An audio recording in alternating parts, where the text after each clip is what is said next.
Namozdagi ayollarga xos harakatlar.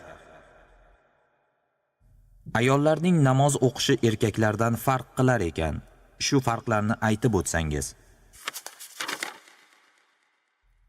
Bismillahirrohmanirrohim.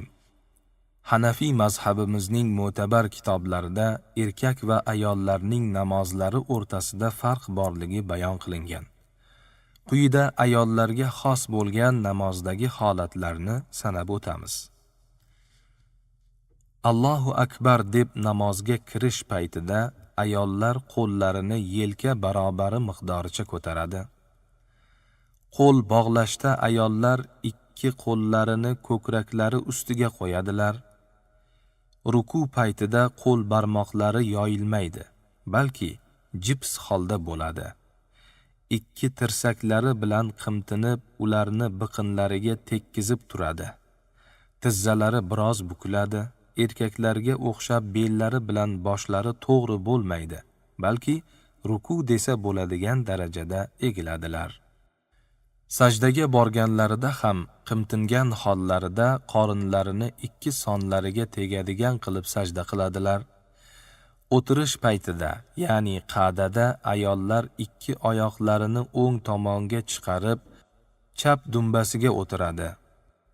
Sajdada ayollar bilaklarini yerga tekkizib qimtinib turadilar. Biror namozni ovoz chiqarib o'qimaydi. Manba Muxtasarul Viqoya va Fatavoi Hindiya kitoblari. Ulamolarimiz ushbu farqlarga ko'plab rivoyatlarni dalil sifatida keltirganlar. Jumladan Yazid ibn Abu Habib roziyallohu anhudan rivoyat qilinadi. Nabiy sallallohu alayhi va sallam namoz o'qiyotgan ikki ayolning oldidan o'tdilar va qachon sajda qilsangiz, go'shtning ba'zisini yerga tekkizing. Albatta ayol kishi bunda erkakka o'xshamas, dedilar. Imom Abu Dovud rivoyati. Ali roziyallohu anhu qachon ayol kishi sajda qilsa, qimtinib o'tirsin, ikki sonini yig'ishtirsin deganlar. Imom Ibn Abi Shayba rivoyat qilgan. Ibn Umar roziyallohu anhudan rivoyat qilinadi. U zot shunday dedilar: qachon ayol kishi namozda o'tirsa, bir sonini ikkinchi soni ustiga qo'yadi. Qachon sajda qilsa, qornini soniga imkoni boricha qimtinib tekkizadi.